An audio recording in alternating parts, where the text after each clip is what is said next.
Welcome back, everyone. Ready for another deep dive?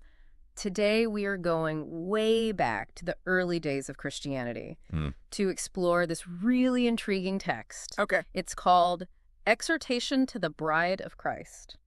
Wow. And let me tell you, the Yeah. title is really just the beginning when it comes to how interesting this one is. I can only imagine with a title like that. When you say early Christianity, how early are we talking? We're talking like really early. I Yeah. think Roman Empire early. Got it. And even back then, they had some pretty strong opinions on, well, you can probably guess from the title. Oh, I think so. Yeah. Bride of Christ. It's not exactly subtle, is it? No, not at all. Mm-hmm. So we're going to dig into this whole idea of chastity, Okay. but through this ancient lens. Oh. See what we can learn about how they viewed it back then. Sounds fascinating. Hmm. I'm guessing it's a little different from how people see it today. You can say that again. What's interesting is they don't just talk about chastity like it's some kind of rule book. Right. It's more about like a relationship. Exactly. Yeah. That's one of the things that makes this text so unique. Okay. It frames chastity in the context of this deep personal connection with God. So less about the rules, more about the love story. Exactly. Virginity is presented as this path to intimacy with Christ, Wow. a way to reflect his life and his devotion in a really profound way. And get this, the text even points to Jesus's own birth Oh, wow. as part of this whole example, Interesting. emphasizing purity for both men and women. Wow. Bold move there. Right. They were definitely making a statement. Definitely. We've got to remember the historical context here. Early Christianity was completely countercultural. Yeah. I mean, imagine you're living in ancient Rome, right? Where yeah. sexual freedom is practically celebrated. Ever? And then, bam, you come across this text that's all about chastity as this high spiritual ideal. Talk about a different perspective. Right. It makes you appreciate just how deeply held their convictions were. Absolutely. These early Christians weren't messing around. Not at all. They're all in. Exactly. And here's where it gets even more interesting. Okay. They don't stop at just saying chastity is good. What else do they have to say? They actually claim that chastity alone isn't enough to get you into heaven. Wait, what? Seriously? Serious. I figured that would be like Yeah. a guaranteed ticket to the pearly gates. You'd think right. But no, there's more to it than that. So what's the secret ingredient? Besides chastity, what else do you need? Well, according to our Bride of Christ text, Mm-hmm. there are actually 3 paths to heaven. 3. 3. Chastity is 1. Okay. But it's interwoven with these 2 other equally important qualities. I am on the edge of my seat here. Contempt for the world. Contempt for the world. Okay, that sounds a little intense. I know, right? What does that even mean? Like, are we supposed to just hate everything? Well, hold on. It's not as extreme as it sounds. Okay, good. It's not about hating people or even the world itself. Okay. It's more about recognizing how fleeting all the stuff in this world really is. So, like, not getting too attached to material things. Exactly. Not letting yourself get so caught up in worldly pleasures and possessions. Okay, that makes a lot more sense. Yeah, it's about keeping your priorities straight. So basically, contempt for the world just means don't let the world distract you from what really matters. Exactly. And honestly, Yeah. this idea isn't as far removed from our modern lives as we might think. Oh, I know it. We deal with similar temptations today. Oh, yeah, for sure. The pressure to buy more stuff, to chase after fleeting pleasures, to build our identity around what other people think of us. It's like we're all living in ancient Rome sometimes. Right. So we've got chastity. Yeah. We've got this idea of contempt for the world. Yeah. But there's still one more piece to the puzzle. Oh, right, the third path. What was it? Justice. You got it. Okay, so what did justice look like to these early Christians? That's a great question. And it's actually really interesting how they approach it. Lay it on me. It's far more active than you might expect. What do you mean? Well, it wasn't just about avoiding sin or doing the bare minimum to stay out of trouble. Okay. It was about actively pursuing good. Wow. The text actually tells people to turn away from evil and indeed do good. Wow. So it's like they're saying it's not enough to just sit on the sidelines and avoid doing bad. You've got to get in the game and fight for what's right. Exactly. True justice involves both. That's actually pretty inspiring. It is. It adds this whole other layer to their concept of holiness. I never thought about it like that. It's not just about personal purity, but about contributing to a more just and compassionate world. It's about taking action. Yes. It's Yeah. about putting your faith into action. Wow. So Oh. even if you were like the most chaste person on the planet. Mm. You could still be missing the mark if you weren't actively living out this bigger sense of justice.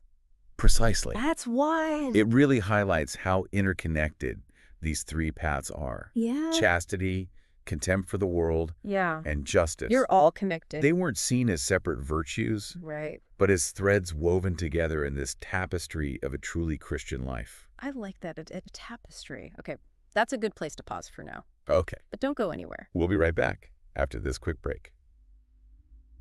And we are back talking about chastity, contempt for the world, and justice in early Christianity. So much to unpack there. There really is.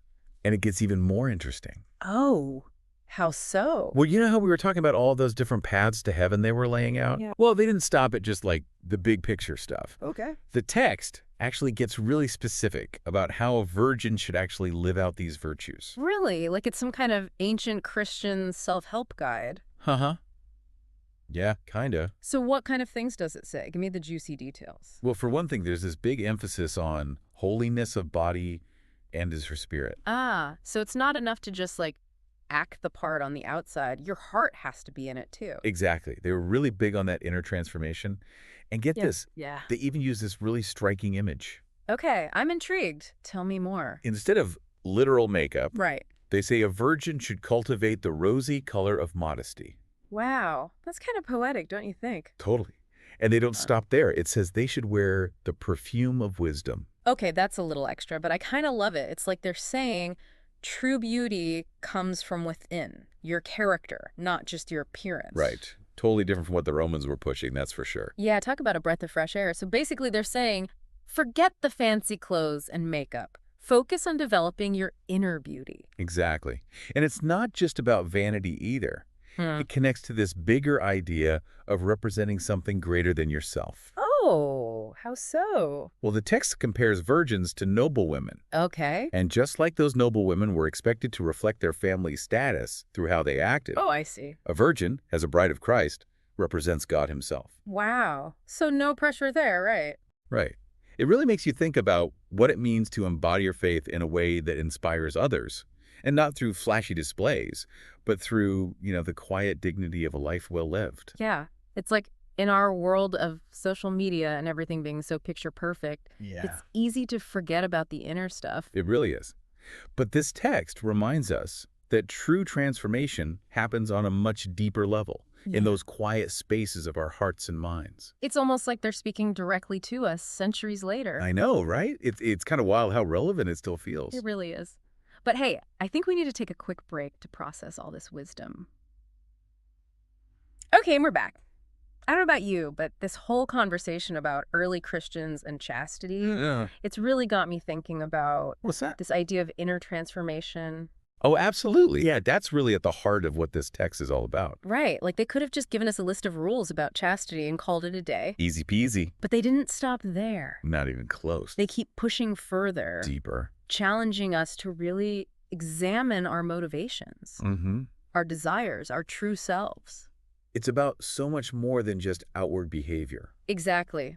Like they're saying, don't just play the part, live the part. I love that. It's about embodying your values in every aspect of your life. Which honestly is way easier said than done. Oh, tell me about it. It takes real effort to live that authentically. It does. And it kind of brings us back to those three paths we were talking about before the break. Right. Chastity, contempt for the world, and justice. They all kind of weave together. They do. It's amazing how this all connects.